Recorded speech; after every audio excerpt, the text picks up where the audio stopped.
Well, Taiwan says that it has shot down a drone believed to have been sent by China. Military officials in Taipei say the drone entered restricted airspace.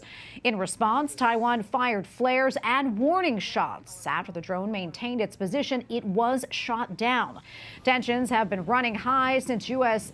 Speaker of the House Nancy Pelosi visited Taiwan last month, and longtime China observer Gordon Chang feels the situation may get worse. And we go now to Gordon Chang, author of The Coming Collapse of China and the Great U.S.-China Tech War. Gordon, great to see you as always. A lot of concerning developments right now when it comes to China. In fact, earlier today, I know you tweeted this, Taiwan has called China's bluff by shooting down one of its drones today. The next, say, 24 hours will be crucial. Why do you think, Gordon, the next 24 hours could be pivotal, and what has you so concerned? I'm concerned for a couple of reasons. In general, we have seen, for instance, China today ignoring the warnings of John Kirby, the NSC coordinator that were delivered yesterday, decided to take one of its drones and hover it in sovereign Taiwan airspace. That's an extremely provocative act. They left the drone there even after warning shots were fired. And that shows that Beijing wants to provoke a crisis. Now, Henry Kissinger a couple of weeks ago said, look, the United States was already on the edge of war with Russia and China. Things have gotten much more tense since then. And it's not just Taiwan. We've seen troubles in India, Japan, the Philippines. This is a regime in Beijing that wants to provoke a crisis, and it's undoubtedly going to succeed. Yeah, and I know Taiwan has said it's facing severe military challenges. What are some of those issues, and what do you think the U.S. can and should be doing in this situation? The reason why Taiwan is facing military issues is because we have purposefully, over the course of decades, kept Taiwan's military weak.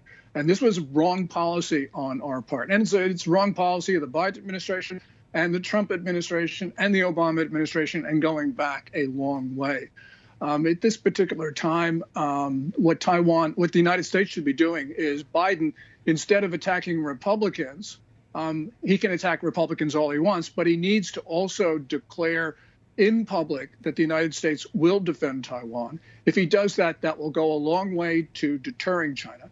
And we should also be pre-positioning military supplies and maybe even troops on the island. We do that, Beijing will huff and puff, but it will not want to take us on. Yeah, and apparently China and Russia, they're taking part in some war games right now. What more do you know about these joint military exercises? And what do you think the signals, Gordon? That's the Vostok, in other words, East exercises. They're held every year. China and Russia have been jointly drilling, not only in the Vostok exercises, but many others as well. They are trying to make their militaries interoperable. They're starting to move in that direction. And of course, China has been supporting Russia's war effort in Ukraine. So if there ever is going to be a conflict with China, we can assume, or we should assume, that Russia will be on the other side. Because we're seeing these two regimes work very closely together, Tracy. Yeah, and Gordon, I think I want to touch on, I know that earlier this week you called on the U.S. military to raise its alert level to DEFCON 2. Talk to us more about that. Well, because even then, when the situation was not nearly as tense as today, it was clear that Beijing was looking to look for a fight. And it's not just that China has been engaged in the largest military buildup since the Second World War, but also the Communist Party has been mobilizing China's civilian society for battle. So this is an all-of-society, all-of-country effort. And what we have seen recently with China trying to provoke Taiwan, it should give us pause. We should be understanding that instead of trying to tamp down tensions, which is what we do for decades, that approach has not worked. And we need to try something new. And it's not to say that something new will work, but we can say that the old approach has failed. Biden failed to deter Russia and Ukraine. He's failing to deter China over Taiwan and other countries. So we know where this road leads. It leads to crises and conflicts at both ends of the Eurasian landmass. That looks like World War III.